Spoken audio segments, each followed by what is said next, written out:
और खबर लुधियाना ब्लास्ट से जुड़ी हुई है। लुधियाना ब्लास्ट के मास्टरमाइंड का जल्द प्रत्यर्पण होगा। जर्मनी में गिरफ्तार हुआ सिख फॉर जस्टिस का आतंकी जसविंदर सिंह मुल्तानी और उसका जल्द अब भारत प्रत्यर्पण किया जाएगा। भारत और जर्मनी में 2001 में प्रत्यर्पण संधि हो चुकी है। भारत के अनुरोध पर जर्मन पुलिस ने गिरफ्तार किया आतंकी। दोनों देशों की एजेंसियां और डिप्लोमेट्स एक दूसरे के संपर्क में हैं। जितेंद्र शर्मा हमारे संवाददाता ज्यादा जानकारी के साथ जुड़ रहे हैं। जितेंद्र, इस बारे में क्या जानकारी बताइए जरा।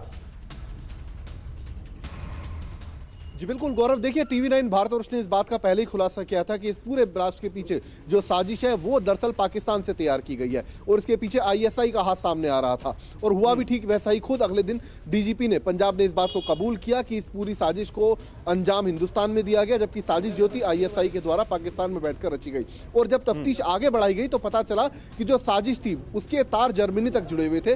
दरअसल सिक्स फॉर जस्टिस का जो ये आतंकी है जिसका नाम जसविंदर बताया जाता है, जसविंदर सिंह मुल्तानी, ये पिछले कुछ महीनों से लगातार हिंदुस्तान को टारगेट करने की कोशिश कर रहा था और इसके लिए उसने रॉपिन किया ISI को और इसके अलावा एक और गैंगस्टर रिंदा जो कि अब फिलहाल बब्बर खालसा इंटरनेशनल के लिए काम करता है और पाकिस्तान में ISI के सरपरस्ती में रह रहा है। तो पूरी जो साजिश थी वो जर्मनी से तैयार की गई इस आतंकी के द्वारा और उसको अंजाम दिया गया लुधियाना कोर्ट के अंदर। तो फिलहाल इसको वहां डिटेन कर लिया गया है। इस बात की जानकारी भारतीय जांच एजेंसी को दी गई। अब भारतीय जांच एजेंसियां जो नोडल एजेंसी है भारत की वो कोशिश कर रही कि जल्द से जल्द इसका प्रत्यार्पण कर हिंदुस्तान लाया जा सके ताकि पूरी जो साजिश थी उसका पटाक्षेप किया जा सके, उसके बारे में खुलासा किया जा सके। जी ठीक है। मैं इस पर जरा अब एक कमेंट विराग आपका चाहूंगा। विराग जी, आपको क्या लगता है ये कितनी बड़ी कामयाबी है? और दूसरी चीज, ये जो प्रत्यर्पण संधि के तहत जो ये प्रोसेस शुरू हुआ है, क्या एक्सपेक्ट कर सकते हैं हम? कब तक ये भारत का जो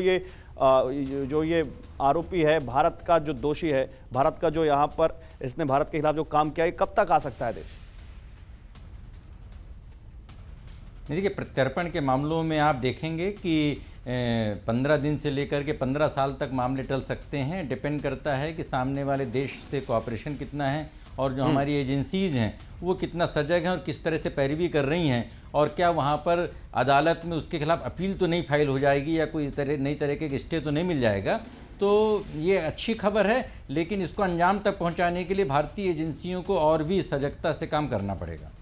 ठीक है, भारतीय एजेंसियों को और भी सजगता से काम करना पड़ेगा। लेकिन एक चीज यहां पर जितेंद्र मेरे साथ हूं, उनसे एक सवाल और लेना चाहूंगा मैं। जितेंद्र, ये बताइए, ये क्या एक बार फिर से प्रूफ नहीं करता कि कैसे पाकिस्तान लगातार कश्मीर के साथ साथ पंजाब में भी अब माहौल खराब करने के लिए पाकिस्तान की खुफिया एजेंसी ISI खालिस्तान को या एंटी इंडिया फ्रंट्स को अब यूज कर रही है, केवल इसलिए क्योंकि भारत में अब कश्मीर के साथ साथ पंजाब में भी माहौल खराब किया जा सके?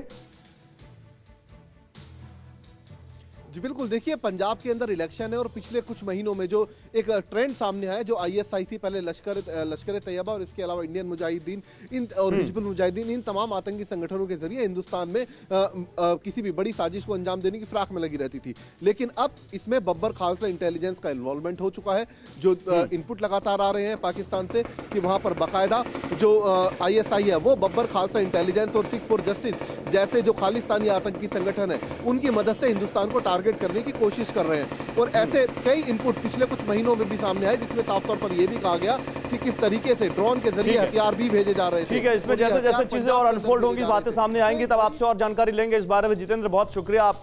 कोरोना धर्म नहीं देखता, जात नहीं देखता, अमीर गरीब ऊंच नीच नहीं देखता। कोरोना सिर्फ मौका देखता है, लेकिन आप उसे मौका मत दीजिए। बस इतना कीजिए, जब कभी दफ्तर से बाजार से घर लौटिए तो इतना ख्याल जरूर रखिए कहीं आपके साथ कोरोना आपके घर तो नहीं जा रहा। भूलिए मत, कोरोना अभी जिंदा है।